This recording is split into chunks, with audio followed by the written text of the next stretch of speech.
have an understanding of why we are here at the Palace of Creativity, why we come here every Sunday. We are not just here every Sunday because you just want to come and hear something. But the truth is that every man you see becoming something in life had something at one point in time. They heard something, they followed something, and then they became something. The reason why we are here at Palace of Creativity is because God has spoken to us that is raising a new breed of youths that will emerge creative leaders and entrepreneurs. But it will be impossible for you to emerge a leader if you don't see yourself as one. There are some people when they talk about leadership, they look at themselves and they're like, they are talking about some people. They are not talking about us.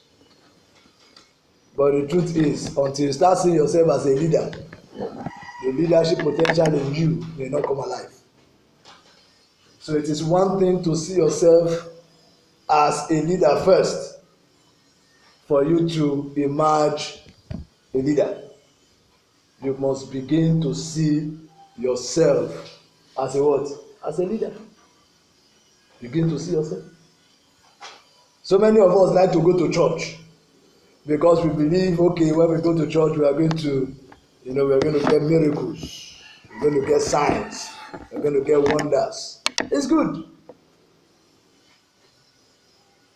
But the truth is, if all you go to church to get is signs and wonders, then you are most miserable.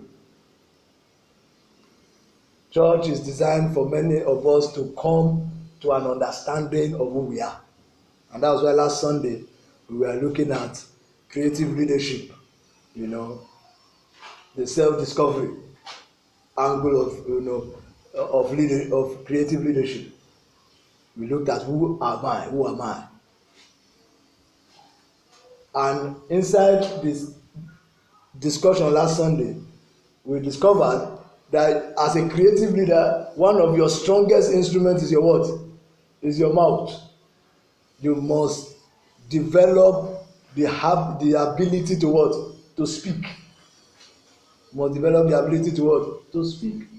Even if you are going to become the leader of the garage, for those people that are area boys, you must be able to speak the area boy language.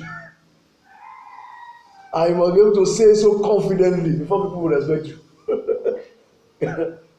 The same way it is in leadership. You must be able to speak the language with the voice of a leader. The voice of a leader. You don't just emerge a leader. You must train up to become a what? A leader. That they gave back to you in the palace doesn't make you a leader. You must develop the characteristic of a leader. And you must begin to see yourself like that. That's why many times I look at young boys around this place, I wonder, so many of them, a good number, as it were, are not going anywhere. Not going anywhere.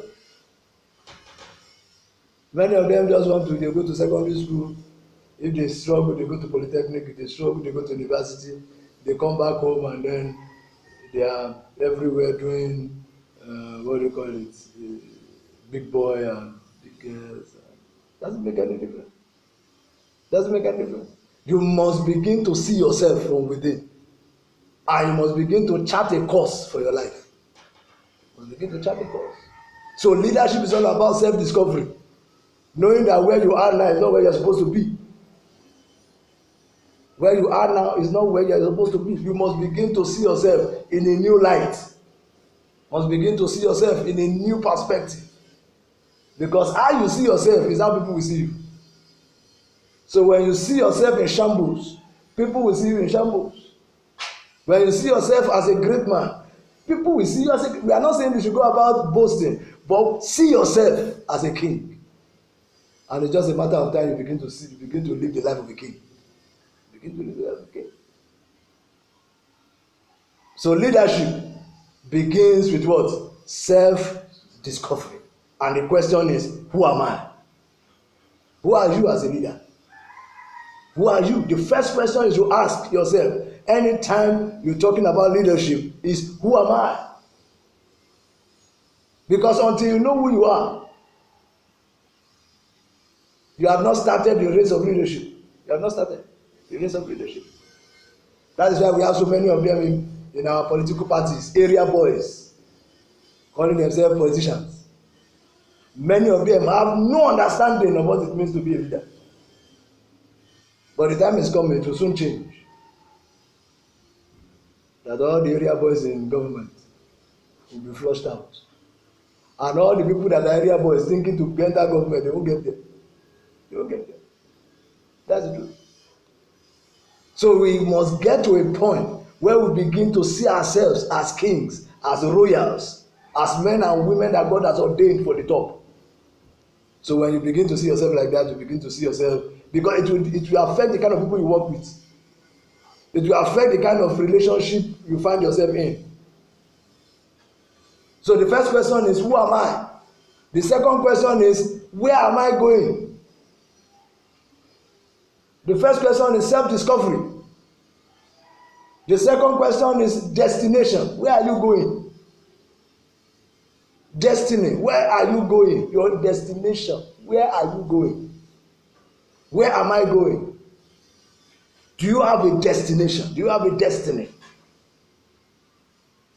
And the way you walk, the way you talk, the kind of people you relate with, you always define where you are going. People can tell that this is where this person is going by the kind of people he's relating with, the way he talks. Number 3 is, why am I here? Why am I here? Purpose. Dr. Miles Monroe says, when purpose is not known, abuse is inevitable. When you don't know the purpose for a thing, you will abuse the thing. You will abuse the thing. Some young men don't know the purpose for their health, so they smoke, they drink. They drink all the drinkable, all the shepherds and everything. They put everything together and they put them in their system. Why? Because they don't know the purpose of their body. Some don't know the purpose of relationship, so they relate with all the dicks and harries that they can find in town. When you know where you are going, there are places you don't go. When you know where you are going, there are certain kind of people you don't relate with. You don't. When I was growing up, I had to have those kind of dangerous relationships. We got to a point I had to make a decision, and I turned back. And since then, I began to choose my friends wisely and carefully. And in the world today, I'm not sure I have up to 10 friends. I'm not sure I have up to 10 friends in this world. But I have so many people that know me. I have so many people I know. I have so many acquaintances, so many of them innumerable. But the ones that I can call friend, that when I have a small challenge, I call. I'm not sure they are up to them. Not sure they are up to them. Because show me your friend, and I'll tell you your destiny. Your friendship is a reflection of your destiny. The people you are relating with, they are defining where you are going. They are defining where you are going. So what is my purpose? Why am I here? So you must discover your why. Why am I here? Why am I here? That's number 3 of it. That is, why am I here? Purpose. And number 4 is, what can I do? What can I do? That talks about potential. Potential. Potential is what you can do, but you have not yet done. Potential is what you have been wired to do. Potential is what God has put in you that you are able to do, but you have not yet done. Have not yet done. There are some people, president is inside them, but because they have found themselves in the wrong environment, that thing has been choked. Some people, governor is inside them, but they find themselves in the wrong environment, so it is choked. It is choked. So who am I? Why am I? Where am I going? Why am I here? And what can I do? What can I do? 4 questions every creative leader must answer. If you can't answer these 4 questions, your leadership potential or your leadership quest is questionable. It's questionable. It's questionable. So each one of us must begin to think of those things. Who am I? Because if you know who you are, there are certain places you won't find yourself. There are certain people you won't even find yourself relating with. Never. Where am I going? Where am I going? It will determine, it will streamline the kind of places they are finding you. Fine. I pray that God will release the greatness in us. In the name of Jesus Christ. Leadership is influence. What is leadership? Leadership is what? Influence. I want to, because of our scope, I want to limit it to that because I want us to understand what it means to be influential. Leadership has a lot of definitions, but for our own scope here, I'm going to limit it. Maybe next time we meet again, we'll take another definition of leadership and then we'll expand it. But for today, I want us to understand that leadership is what? Is influence. Influence. Leadership is influence. When they ask you what is leadership, leadership is influence. Ability to influence people. Ability to influence. So leadership is influence. Why do I say leadership is influence? Anybody you relate with, that whatever they are doing to you is affecting the way you are behaving, they are influencing you. They are leading you. So a leader is someone that his or her behavior influences another person. It's influencing somebody else. Check all those children that they give birth to in Oshodi area. That's very close to that Oshodi bridge. Orili Agege and the rest, all those areas. Most of those children, especially those ones that their parents are selling on that market, that where those buses park, you see that most of those children at any age, they speak like conductors. Why? Influence. The environment is what? Influencing them unconsciously. Subconsciously. For example, in Otahia now, if you do a leadership seminar, for people to come, that means it's the church that invited them. That means you will write it there, leadership for the miraculous. That is come and receive miracle through leadership. They will come, not because of the leadership, but because of the miracle. Evil will be, let's destroy evil through leadership. They won't come because of the leadership, they will come because of the evil. Why? Because our environment has shaped the things we are looking for. There are some people that they can't go to a church or to an organization where they are teaching them principles. They prefer churches or organizations where demons have been bound, demons are being casted, where power is being executed. Why? Environment. Environment. Environment. Environment. I remember those days that we are staying here, you see cats with green eyes and green start binding and casting. Yes, there's a time for power, but the Bible says Jesus is the power and the word and the wisdom of God. So don't just pursue power, pursue wisdom. Pursue wisdom. And that's what the Bible says. He said, wisdom is the what? Is the principal thing. In all you're getting, get understanding. In all you're getting, get understanding. There are so many things that certain people pray for, that some other people don't pray for them. Don't pray for them. I was watching one small video on WhatsApp.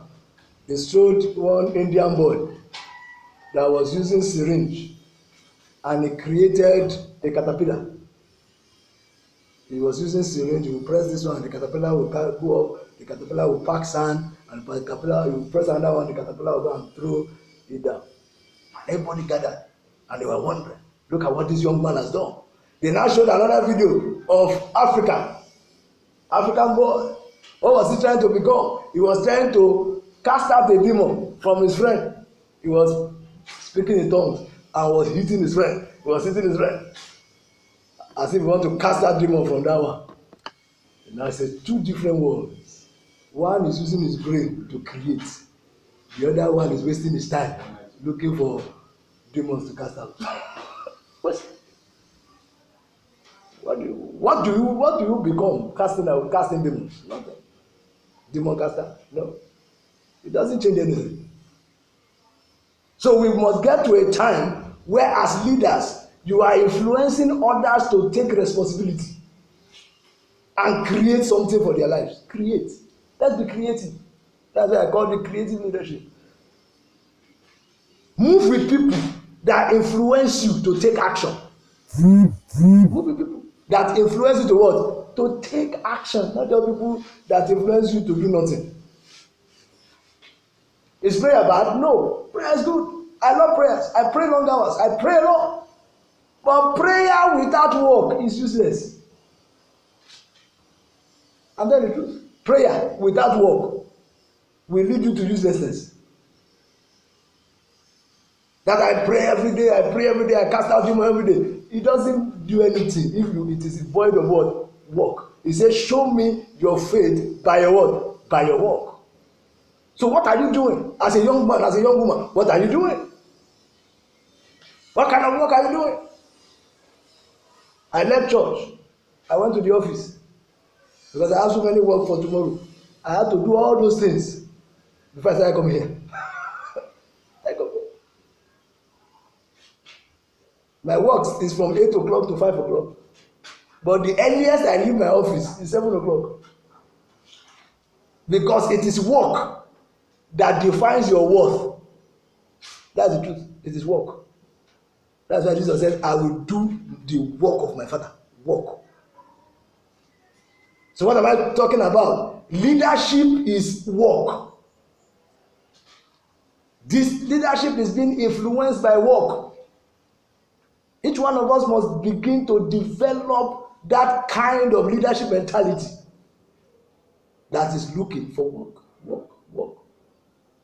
With time, we are going to be defining the kind of work. There is a place of hard work and there is a place of smart work. There is a place of what? Hard work and there is a place of what? Smart work. If you are a young man today and you don't have ICT understanding, then there is a problem. I'm not talking of ICT that you go on the internet and be looking for what to do, or not looking for Yahoo. I'm not talking about that. I mean something that can create work for you. Create work. Create work. You must be able to create work with ICT. You must be able to create work.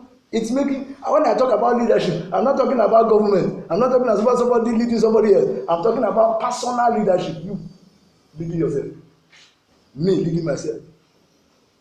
So each one of us must begin to what? See the leadership potentials in us. Being able to what? Influence ourselves to greatness. Influence ourselves to greatness. And how do you do that? Is by making sure that you are getting the right tools. Get the right tools. I just woke up today, after I got back from church today, I just sat down and I began to arrange different certificates that I had received from my university days till now. Too many of them. Too many. I couldn't believe that I was snapping each one of them. I was snapping each one of them so that I can put it online on one of my sites. There were too many. Too many. I may not have too much money to go and read so many things, but there are little courses that you can read, sir. Little courses. Little courses that you can read. 2 weeks ago, 2 or 3 weeks ago, I saw one advert on WhatsApp, on Facebook. They said those that want to learn how to create on Facebook creators. I saw it. I went to the place in Ikeja straight, and I did the training. did you train you? It was free. They train us, give us food. I collect certificate, I comot. I didn't pay 1 naira. The truth is that when you know what you are looking for, even if you don't have money in your pocket, there is a way God will be arranging certain opportunities for you. I saw something on the internet. They said yesterday doesn't have hope. If you spell yesterday, there's no hope there. Today has only 1 hope. Tomorrow has 3 hope. That means yesterday doesn't have opportunity. Today has 1 opportunity, and tomorrow has 3. So to tell me that you don't have opportunity, that's a lie. Opportunity there. It is now left for me and you to take advantage of them. Even people that you are meeting part time, it's opportunity. It's opportunity. One of our friends that we went to do ICT in their place in Badagry was in my office on Friday. And when he was talking, I know that there are certain things he needed. And the Holy Spirit just spoke to my heart. I said, and before I know what's happening, we developed a business idea. Yeah, that is working on now. And by the time the thing blossoms, bam, we're in business. The people you mingle with determine the kind of things that go on in your life. But the problem with young people is that you are looking for somebody to give you money. You are looking for somebody that will be the Jehovah Jireh over your life. You are not looking to add value. Because the truth is that you must be a value adding person if you must be an influence. Invite somebody to a program, he will tell you, champion women, are they sharing money? And I look at them, I say, look at destinies, brain rupture, brain damage, complete. That's why anytime I talk to young people and they say that thing, I say, look at destiny rupturing. Look at destiny rupturing. What? Anybody that gives you wisdom, gives you what money can buy. And that's why you see many of them, they sit on the street. They sit on the street, not getting anything. And just one network that God is trying to bring them into, they just lose it up. Leadership is what? Is influence. Tell your neighbor, leadership is influence. Leadership is influence. You must be able to influence people. Who are you influencing? Who are you influencing? Somebody must be influenced by you on a daily basis. That's what we call in the body of Christ soul winning. In the body of Christ, it's soul winning. But in the real life, in life, it is influence. You are influencing somebody positively. Influencing somebody positively. So creative leadership is all about creating influence. Creating influence. Creating influence. Creating influence. Don't just sit down around people and they don't even know that you are there. No. For example, there are some of you that are here now. What influence have you created? Influence. You must be able to create influence in the life of other people. People won't follow you until they see the influence you are creating. See the influence you are creating. They won't. So you must be an influence creator. What do I call it? Influence creator. You must be creating influence. Create influence. So that when you leave a place, they will feel your absence. They will feel your absence. When you are not there again, they will know that somebody is not here. Influence.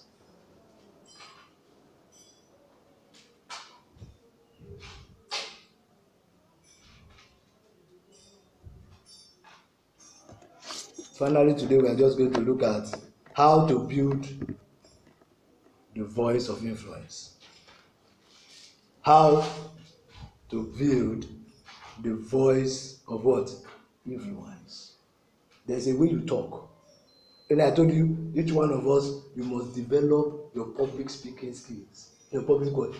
Your public speaking skills. Because it takes a good public speaking ability sometimes to power your influence, to power your influence, to power your leadership. Because influence to a lot, to a greater extent, is a function of the way you speak. The function of the way you speak. There are some of us that are so loaded with ideas. You have plenty ideas, but in the place where they need the idea, you may not be able to give them that idea because you are afraid of what, of how to what, to bring it out. That is why when some people are in the midst of those that are educated, they are always stealing. But the truth is that not everybody educated knows how to communicate. Not everybody. Some people can be educated and they are communication failures. They are communication failures. So you must develop it. Develop the public speaking habit. I go to some churches and I see some pastors or some youth leaders or some whatever, and then there is no passion to develop their public speaking. What happens is that a time comes, the people that they are influencing, those ones will go and pick up public speaking skills and become their boss. And become their boss. So you better pick, develop your public speaking skill. Develop your public speaking skill.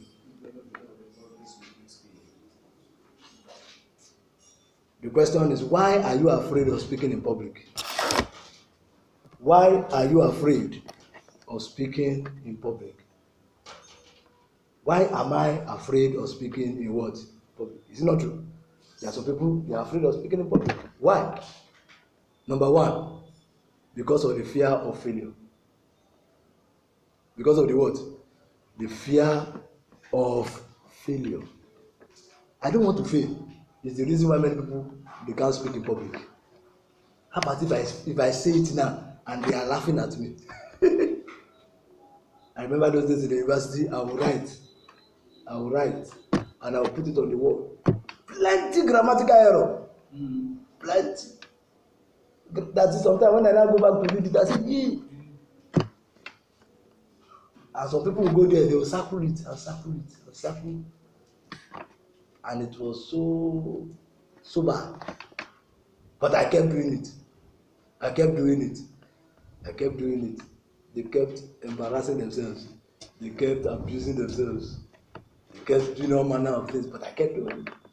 Until one day, I set up a group in the school there called Impact Makers. And then most of the people that used to go there to serve became my children. I began to educate some of them on how to write. Because the time they were mocking, I was improving.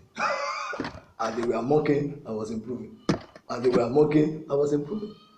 Mockery is not a sign for you to stop. Mockery is a sign for you to take note and correct. So anytime people mock you, it is for you to take note of what they are saying and correct it.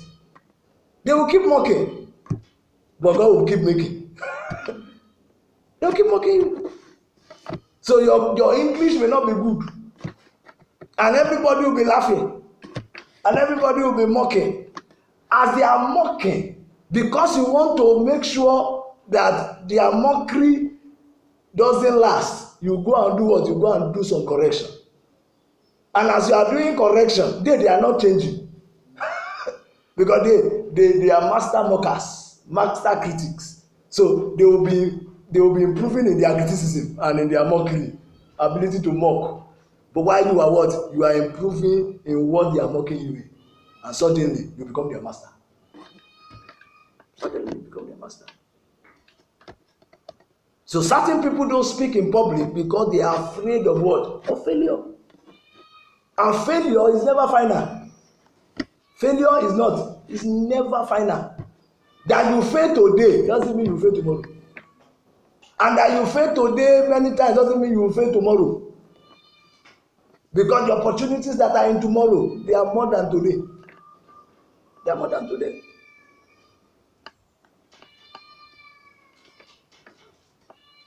Because the truth is that they may be abusing your public speaking today. They might be abusing the way you speak today, the way you write today. But very soon they will be inviting you. They will be inviting you. Because you are bold enough to have what? To overcome your what? Your fear. To overcome your fear. Number two, why people will never speak in public. They are too absorbed in themselves. They are too absorbed in themselves. I call it excessive self-absorption. Excessive self-absorption. You are feeling that everybody's eyes are on you. You are feeling that everybody's looking at me. Have you noticed that if you are wearing white cloth and somebody mistakenly use palm oil, just one pinch, one small palm oil to just touch one part of your white, you may not go to where you are going again. Even if you manage to go, you will be looking at that palm oil. That's all. I hope nobody is seeing it. You have white 99.9%, but you are concentrating on just 0.01%. That's how it is with public speaking. The truth is that most of the people that are watching you, most of them, they are excited that, wow, let us hear what she has to say. Maybe just a very few. I say, what does it know? Just a few. And you are concentrating on the few, disregarding the many that are excited to be there to even listen to you. So don't be self-absorbed. And the cure for that is simple. Make sure that you are well dressed anytime you are going for any public speaking engagement. Well dressed. That's why the way you dress is the way you will be addressed.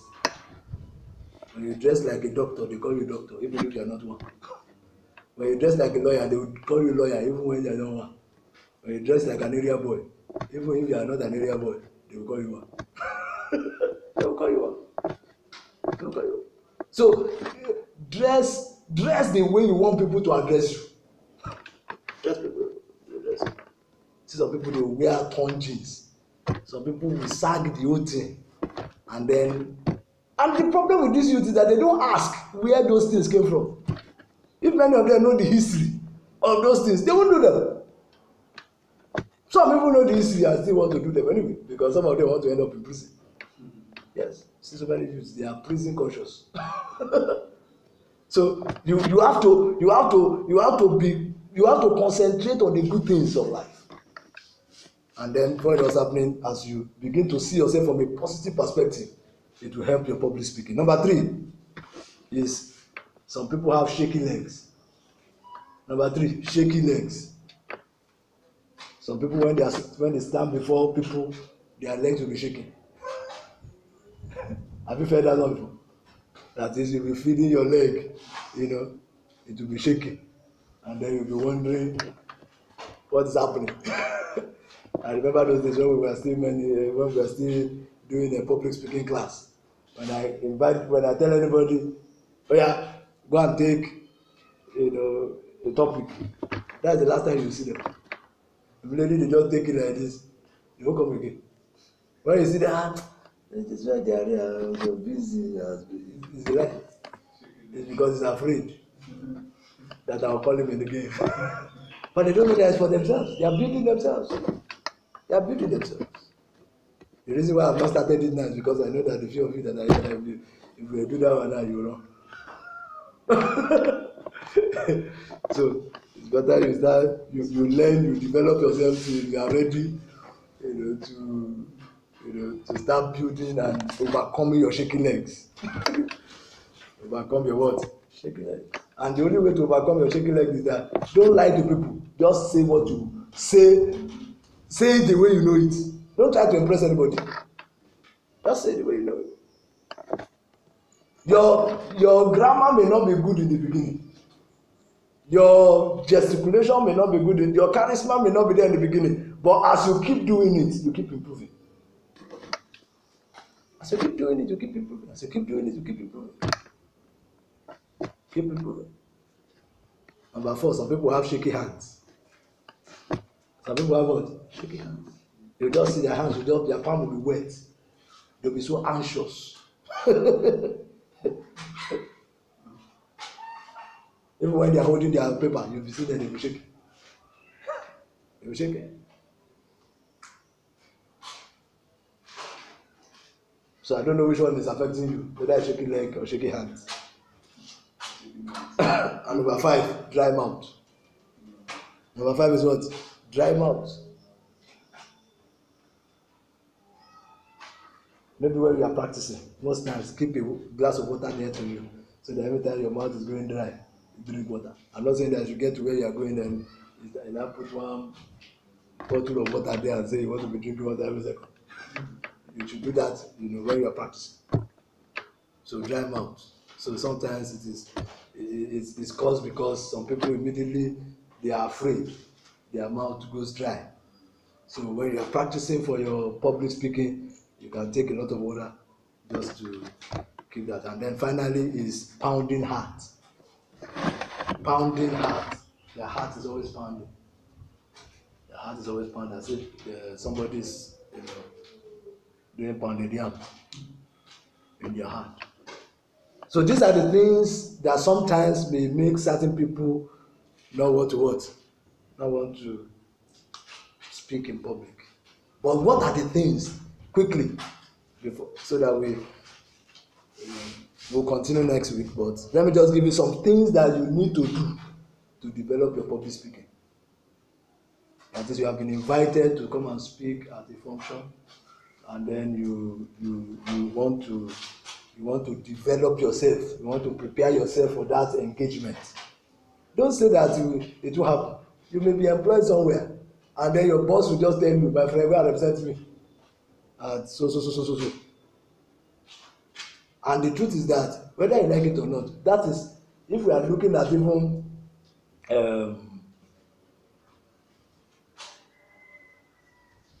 quick ways of making money, one of them is public speaking. Public speaking. One way a young man, a young woman can learn, can quickly, make money to some extent is in public speaking. Because there are some people today that make as much as 100,000 per speech. Some make 200,000, some make 1 million, depending on the crowd that they are speaking to. That's the truth. So you can make money by speaking.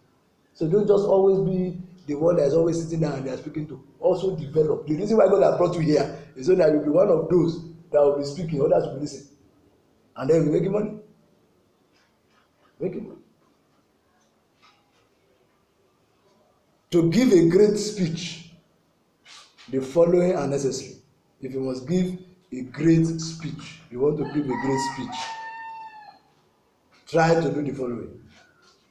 Number 1, research your audience. Research your audience and content. Research your audience and content. I hope you understand what I'm saying.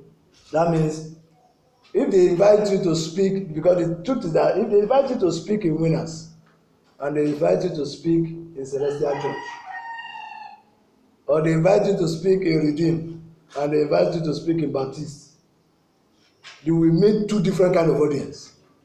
2 different kind of audience. 2 different kind of audience.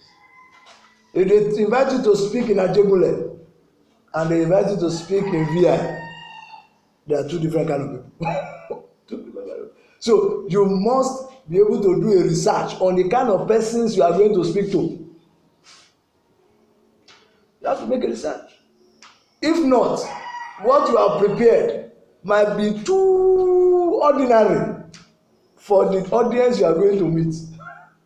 And sometimes it might be too complex for the audience you are going to meet. There was a time that I was invited to speak at a Cherubim and Seraphim church, their youth conference. And then they invited me to come there.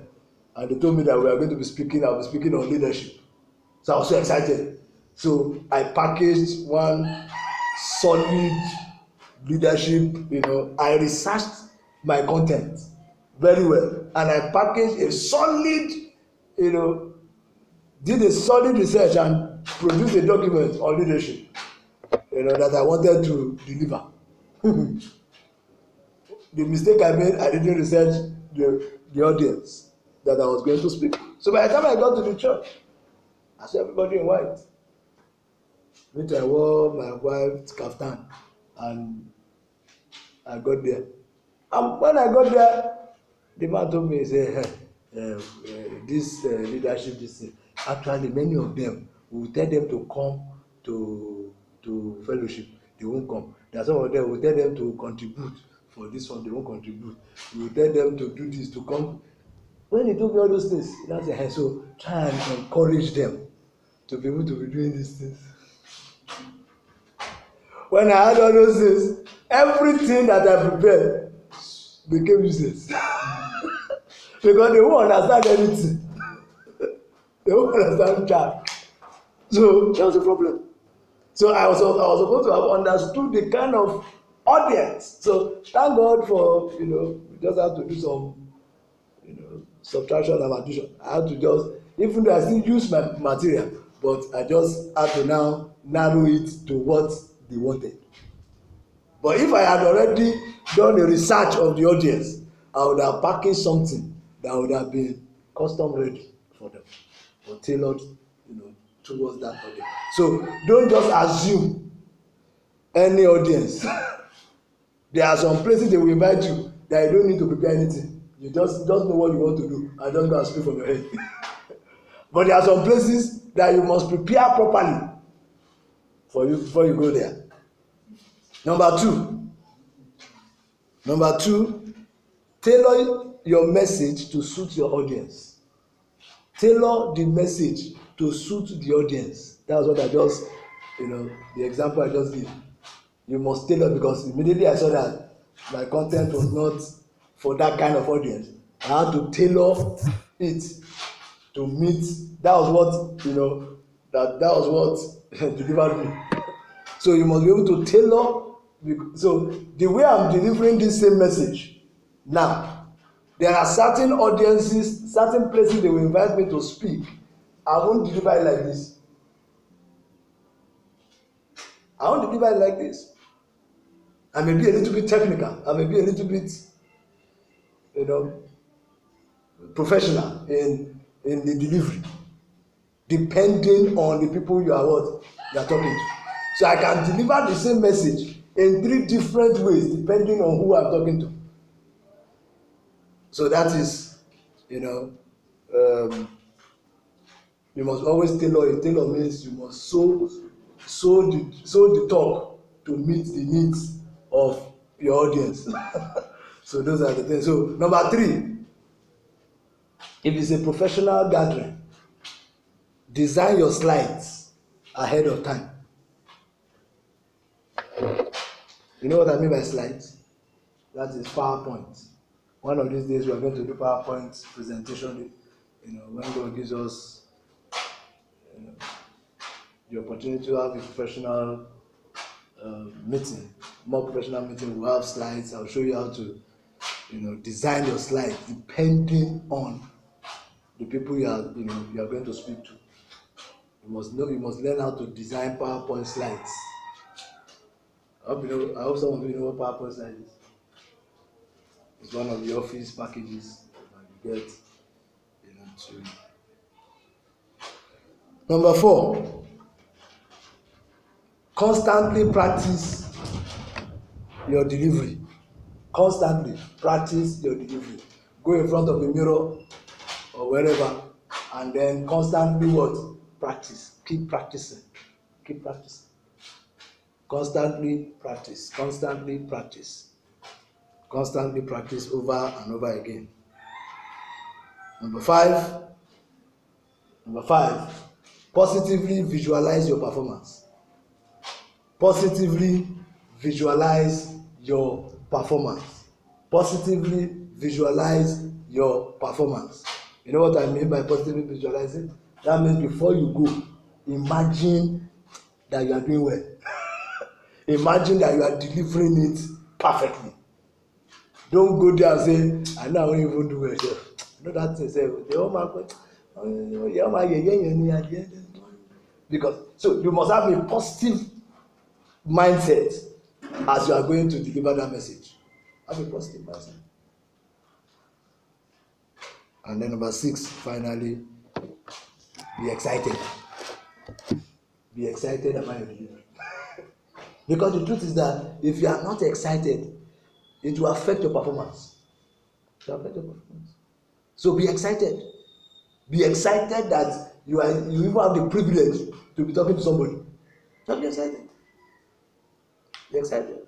I remember the first time that I had to speak to our 100 level students in Covenant University, taking them a particular course, and I saw close to 2,000 students. Wow!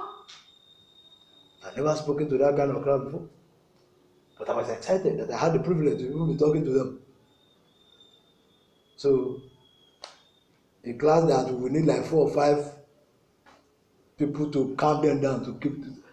I was me and only one person. The class was quiet. Why? Because I was excited with what I was doing. So they wanted to hear what I had to say. So you have to be excited. Don't just sit down there and be thinking negative. Be positive about everything you are going to say, and therefore you know exactly your positivity will turn out, in your favor. I pray that God will give us understanding.